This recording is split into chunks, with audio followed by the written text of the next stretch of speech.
আপনাকে ধন্যবাদ। আসলে আজকে মহান 21শে ফেব্রুয়ারি উপলক্ষে কিন্তু আপনি দেখতে সকাল থেকে কিন্তু নানান ধরনের নানান শ্রেণী পেশার মানুষ কিন্তু চাঁদপুরের যে কেন্দ্রীয় শহীদ মিনার রয়েছে সেখানে কিন্তু তাদের ফুলেল শ্রদ্ধা অর্পণ করার জন্য কিন্তু আসেন। আসলে আমরা দেখেছি রাত 12টা 1 বাজে থেকে কিন্তু চাঁদপুরের জেলা প্রশাসক মোহাম্মদ মহসিদুদ্দিন কিন্তু ফুলেল শ্রদ্ধা অর্পণ করেন। এরপর পরই কিন্তু বিভিন্ন যেই সরকারি কর্মকর্তা রয়েছেন সরকারি প্রতিষ্ঠানে তারা কিন্তু ফুলেল শ্রদ্ধা অর্পণ করেছেন এবং সকাল থেকে কিন্তু বিভিন্ন শিক্ষা প্রতিষ্ঠানের ছাত্রছাত্রীরা তাদের শিক্ষকদের সাথে কিন্তু এসেছেন শ্রদ্ধা অর্পণ করার জন্য এবং নানান ধরনের শ্রেণী পেশার বয়স্ক থেকে শুরু করে শিশু কিশোর তরুণ তরুণী সকলে কিন্তু আসছে স্বতঃস্ফূর্ত ভাবে এবং যথাযথ মর্যাদায় কিন্তু দিবসটি পালিত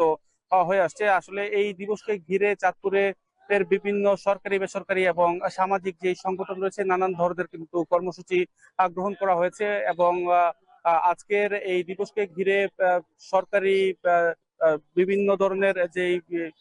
কর্মকর্তারা রয়েছেন তারা কিন্তু আসছেন এবং আমি আসলে সকাল থেকে আছি এখানে এবং দেখতে পেয়েছি যে এই বাংলা ভাষার জন্য যারা জীবন দিয়েছেন তাদেরকে শ্রদ্ধা জানানোর জন্য নতুন প্রজন্মের যারা আছেন তারা কিন্তু তাদের বাবা মায়ের সাথে কিন্তু আসছেন এবং তারা কিন্তু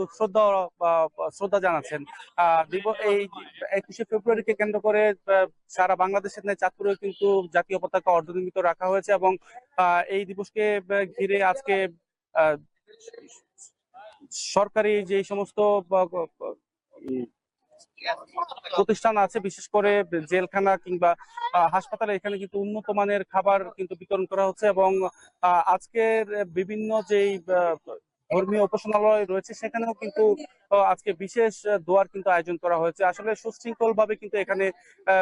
মানুষজন আসছেন এবং তাদের শ্রদ্ধা নিবেদন করছেন এবং প্রশাসনের কিন্তু আমরা দেখতে পেয়েছি প্রশাসনের কর্মকর্তারা কিন্তু তৎপর রয়েছেন যাতে করে কোনো ধরনের অপ্রীতিকর কোনো ঘটনা যাতে না ঘটে। তো সবকিছু মিলিয়ে আসলে যথাযথ মর্যাদায় কিন্তু চাঁদপুরে পালিত হচ্ছে আজকের এই মহান